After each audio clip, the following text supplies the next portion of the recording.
Hello, dear friends. Before I share today's story with you, I want to ask for a small favor. If you enjoy these heartfelt, real-life stories, please consider subscribing to the channel. Your support means the world to me and helps me continue sharing these emotional journeys. Now, let me tell you about Claire. When my husband looked me in the eyes and said, "You never did anything for this family," I felt my heart stop for just a moment. Not because I was angry, not because I wanted to scream or cry or throw something across the room, but because I realized he truly believed it. After 28 years of marriage, 3 children, countless sleepless nights, and a lifetime of quiet sacrifices, the man I loved more than anything in this world had forgotten it all. Or maybe he never really saw it to begin. With I stood there in our kitchen, the same kitchen where I had cooked thousands of meals, packed thousands of lunches, and wiped away thousands of tears. My hands were still damp from washing the breakfast dishes. The morning sun was coming through the window, soft and warm, just like every other morning, but nothing felt warm anymore. He didn't raise his voice. He didn't slam a door or walk out. He just said it so calmly, like he was stating a fact.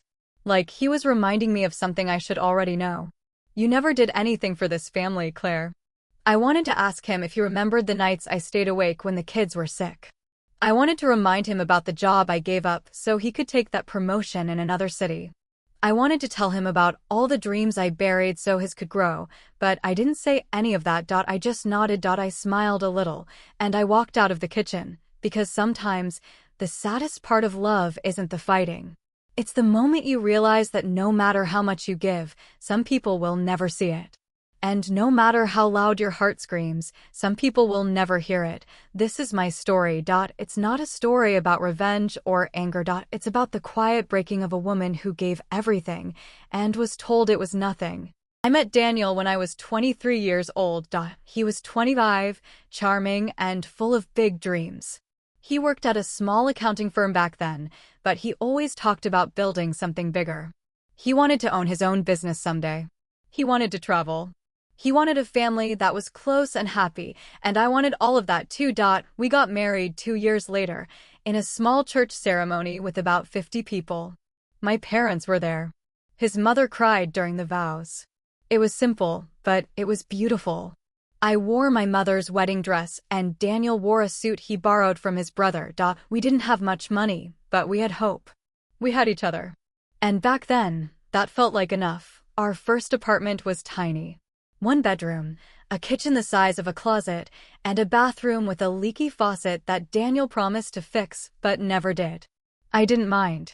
I decorated it with secondhand furniture and plants I bought from the grocery store. I made it feel like home. Daniel worked long hours. I worked too, as a secretary at a law office downtown. It wasn't my dream job, but it paid the bills while Daniel saved up to start his business. Every evening I would come home, make dinner, and wait for him. Sometimes he'd be home by 7. Sometimes it was closer to 10. But I never complained. I understood. He was building our future. When I got pregnant with our first child, everything changed. I remember the day I told him. I was nervous, excited, and a little scared all at the same time. We were sitting on the couch, watching some old movie, and I just blurted it out. "Daniel, I'm pregnant." He stared at me for a few seconds, and then the biggest smile I'd ever seen spread across his face. He picked me up and spun me around, laughing like a kid. We were going to be parents. Our daughter, Emma, was born 9 months later. She was perfect. Tiny fingers, tiny toes, big brown eyes that looked just like her father's. I held her in the hospital, and I knew in that moment that my life had a new purpose. I wasn't just Claire anymore. I was a mother. And I loved it. But motherhood also meant sacrifice. My boss at the law office wasn't happy when I asked for maternity leave. And when I came back 3 months later, juggling a newborn and a full-time job, I could see the disappointment in his eyes every time I had to leave early or take a sick day. Daniel was supportive, but he was also busier than ever. He had just started his own firm. It was small, just him and 1 partner, but it demanded everything from him. He was gone before Emma woke up and home after she was asleep. So I did what I thought was best. I quit my job. It wasn't an easy decision. I loved having my own income, my own identity outside of being someone's wife or someone's mother. But I also knew that someone had to be there for Emma. Someone had to make sure she was fed, safe, loved. And Daniel's career was taking off. It made sense. At least, that's what I told myself.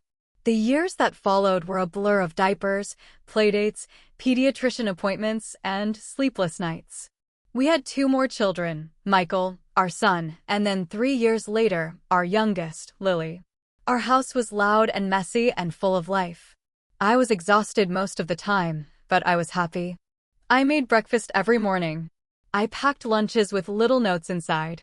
I helped with homework, drove to soccer practice, hosted birthday parties, attended every school play and recital. I kept the house clean, the bills organized, the schedules running smoothly.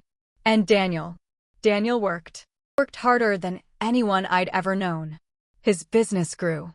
He hired more people, took on bigger clients, started making real money. We moved into a bigger house. We bought a second car. We took family vacations once a year. From the outside, we looked perfect. But inside, something was shifting. Daniel stopped asking me about my day. He stopped noticing when I got my hair cut or when I stayed up late organizing the kids' school projects. He stopped saying thank you when dinner was ready or when his shirts were ironed and hanging in the closet. It wasn't that he was mean or cruel. He just wasn't there. Not really. Even when he was home, his mind was somewhere else. On a work call. On a new deal. On the next big thing. And I told myself it was fine. I told myself that this was what marriage looked like after 10, 15, 20 years. People get busy. Life gets complicated. Love doesn't always look like it does in the movies. But deep down, I was lonely. I missed the man who used to spin me around in our tiny apartment. I missed the conversations we used to have about our dreams, our hopes, our future. I missed feeling like I mattered to him. But I didn't say anything. Because I didn't want to seem ungrateful. Because he was working so hard to provide for us. Because I thought that if I just kept going, kept giving, kept loving, things would get better. I thought he would notice. I thought he would see me. But he didn't. And as the years went on, I became invisible. Not to my children, they still needed me, still called for me, still ran to me when they were hurt or scared. But to Daniel, I was just there. A part of the background. A piece of the routine. I cooked. I cleaned. I managed the house. I raised the kids. And he worked. That was our marriage. And I accepted it. Until the day everything fell apart. It started with something small. We were sitting at the dinner table, just the 2 of us. The kids were all grown by then. Emma was in college. Michael had just gotten his first job. Lily was in her senior year of high school and barely home anymore. The house felt empty. I had made Daniel's favorite meal, pot roast with mashed potatoes and green beans. I set the table, poured the wine, lit a candle. I thought maybe we could talk. Really talk. Like we used to. But he barely looked up from his phone. I watched him for a moment, chewing slowly, scrolling through emails, his face lit by the blue glow of the screen. And I felt something inside me crack. Daniel, I said softly. He didn't look up. Can we talk? About what? About us. He glanced up then, just for a second, with a look that said he didn't understand why I was making things complicated. What about us? He asked. I took a breath.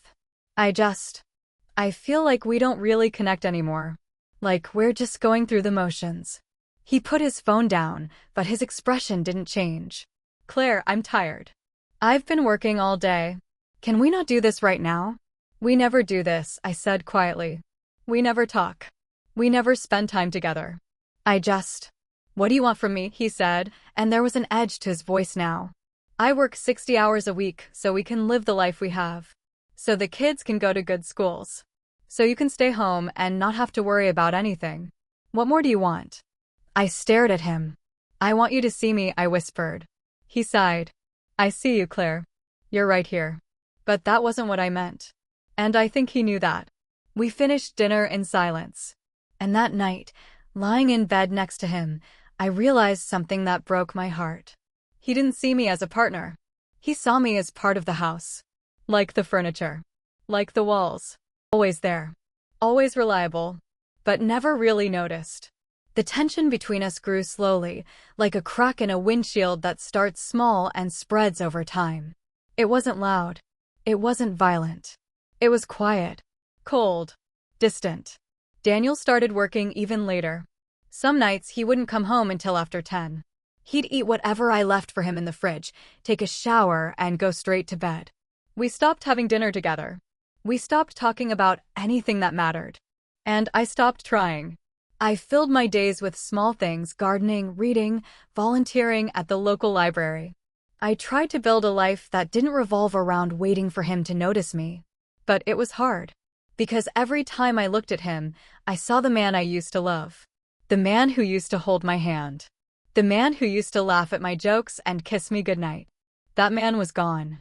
Or maybe he was still there, just buried under years of stress and responsibility and indifference. I didn't know anymore. One evening, I decided to try again. I made his favorite dessert, apple pie with vanilla ice cream. I set it on the table and waited for him to come home. He walked in around 8:30, loosening his tie, looking exhausted. "Hey," I said with a small smile. "I made pie." He glanced at the table, then at me. "I already ate," he said flatly. "Oh." I felt my smile fade. "Well, you can have it later, I guess." He nodded and walked past me toward the stairs. "Daniel," I called after him. He stopped but didn't turn around. "Do you ever think about us?" I asked. "About what we used to be?" There was a long pause. Then he turned, and the look on his face was one I'll never forget. It wasn't anger. It wasn't sadness. It was nothing. "Claire, I don't have time for this," he said quietly. "I'm doing the best I can. If that's not enough for you, I don't know what to tell you." And then he went upstairs. I stood there in the kitchen, staring at the pie I had spent 2 hours making. And I felt so small. So invisible. So forgotten. The breaking point came a few weeks later. We were hosting a dinner party for some of Daniel's business partners. I spent the entire day cooking, cleaning, setting the table. I wanted everything to be perfect. The guests arrived at 7. I greeted them with a smile, served drinks, made small talk. I played the role I had played 100 times before, the supportive wife, the gracious hostess. Daniel was in his element. He laughed, told stories, talked about his latest deals. He was charming and confident and completely at ease. And no one asked me a single question. Not about my life. Not about my interests. Not about anything. I was just the woman who refilled the wine glasses. At one point, one of the wives smiled at me and said, "You're so lucky, Claire. Daniel works so hard. You must have such an easy life, staying home all these years." I smiled back. But inside, something snapped. After everyone left, I cleaned up the kitchen in silence. Daniel went straight to bed without saying goodnight. And I stood there alone, surrounded by dirty dishes and empty glasses. And I cried. Not loud, dramatic sobs. Just quiet tears that rolled down my cheeks as I scrubbed the plates and put away the leftovers. Because I realized something in that moment. I had given 28 years of my life to this man. I had raised his children. I had supported his dreams. I had sacrificed my own career, my own ambitions, my own identity. And he thought I had done nothing. He thought my life was easy. He thought I was lucky. The next morning, I woke up and made breakfast like I always did. Daniel came downstairs, poured himself coffee, and sat at the table. I set a plate in front of him, scrambled eggs, toast, bacon. He took a bite and looked at his phone. And I just watched him. After a few minutes, he glanced up. "What?" he asked. "Do you love me?" I asked quietly. He blinked, caught off guard. "What kind of question is that?" "A simple one." He sighed. "Of course I love you, Claire. Why are you being like this?" "Being like what?" "Needy. Emotional. I don't have time for this right now." I nodded slowly. "Okay," I said. And I walked out of the room. That was the moment I realized that love, real love, isn't just about staying. It's about seeing. It's about valuing. It's about remembering. And Daniel had forgotten me a long time ago. It was a Tuesday afternoon when everything came crashing down. I was folding laundry in the living room when Daniel came home early, which almost never happened. He walked in, tossed his briefcase on the couch, and sat down heavily. I looked up. "You okay?" I asked. He didn't answer right away. He just sat there, staring at the floor. Then he said it. "I don't think this is working anymore, Claire." My hands froze mid-fold. "What do you mean?" He looked at me, and his eyes were tired. Distant. "Us. This. I feel like we're just stuck." I set the towel down slowly. "Stuck," I repeated. "Yeah." He rubbed his face. "I work all the time. You're here all the time. We don't talk. We don't connect. I don't even know who you are anymore." The words hit me like a slap. "You don't know who I am?" I said quietly. "Daniel, I'm the same person I've always been. I'm the person who's been here every single day for the last 28 years.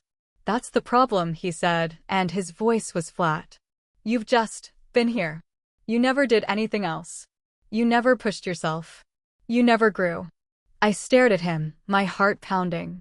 "Stayed home to raise our children," I said, my voice shaking now. "I gave up my job so you could build your business. I took care of everything so you didn't have to worry about anything except your career." "I didn't ask you to do that," he said. And that's when I felt it. The final crack. "You didn't have to ask," I whispered. "I did it because I loved you. Because I wanted to support you. Because I thought we were building a life together." He shook his head. "All I'm saying is, you never did anything for yourself. You never had your own goals. Your own dreams. You just existed." I felt tears burning in my eyes, but I refused to let them fall. "Is that really what you think?" I asked. He looked away. "I think we've grown apart. And I don't know how to fix it." I stood up. "You don't fix it by telling me I never did anything, Daniel. You fix it by remembering what I did. By seeing me. By appreciating the life I gave you." His jaw tightened. "I appreciate it, Claire. I do. But appreciation doesn't change the fact that we're not happy." "You're not happy," I corrected. I've been trying. I've been trying for years."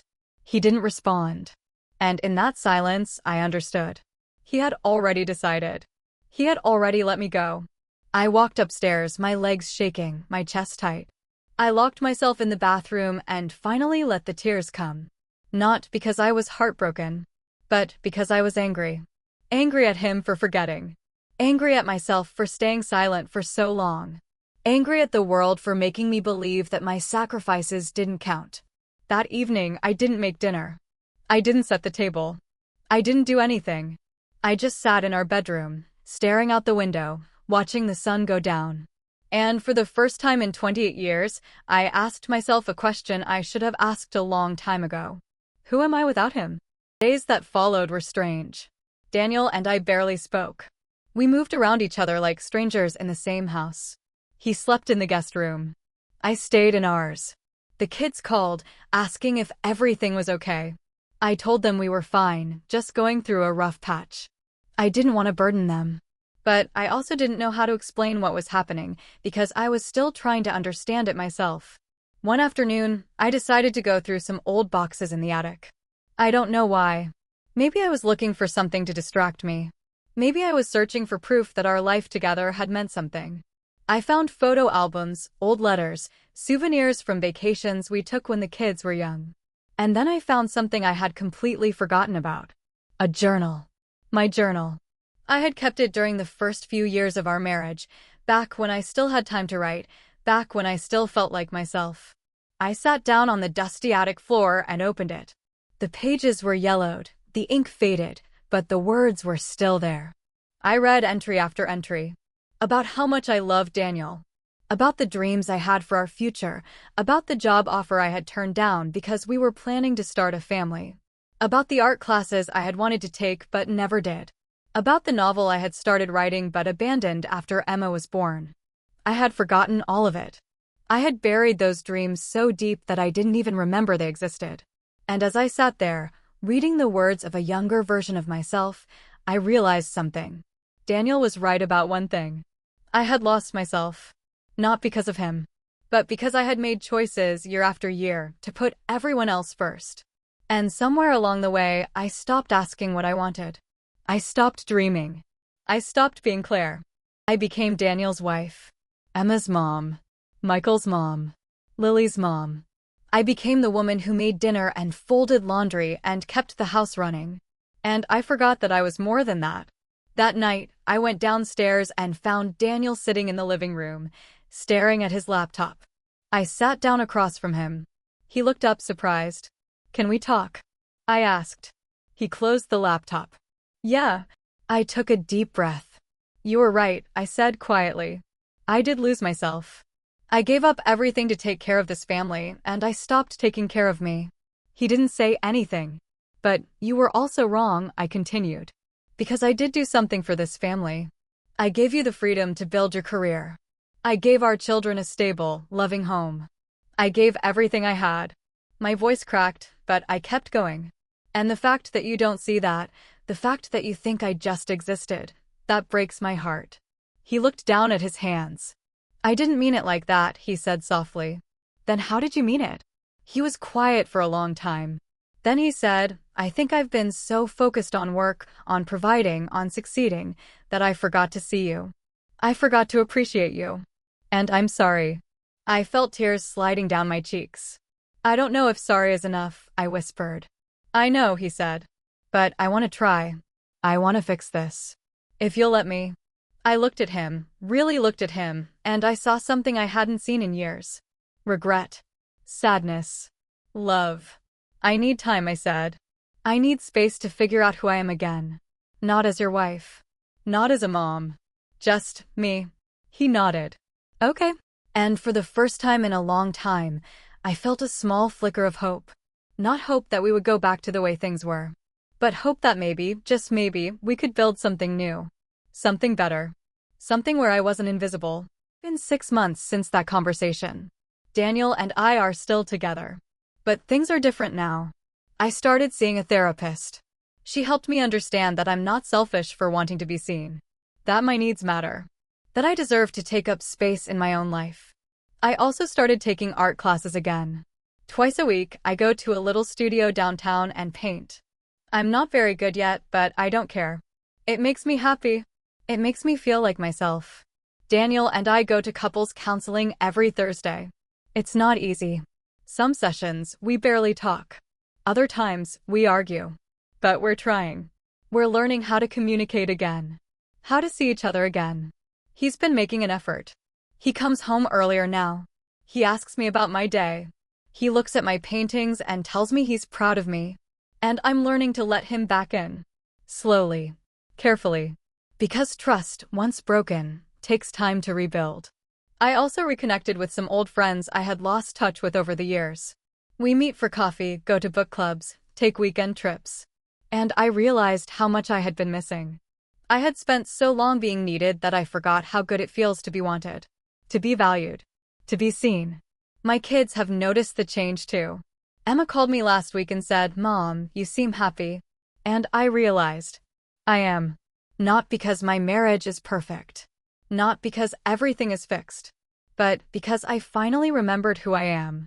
I'm not just Daniel's wife. I'm not just a mother. I'm Claire. I have dreams. I have interests. I have value. And I'm done making myself small to fit into someone else's life. I'm done being invisible. If you're reading this or listening to this and you see yourself in my story, please hear me. You are not too much. You are not asking for too much. You deserve to be seen, to be valued, to be loved, not for what you do, but for who you are. And if the people in your life can't see that, it's not because you're not enough. It's because they're not looking.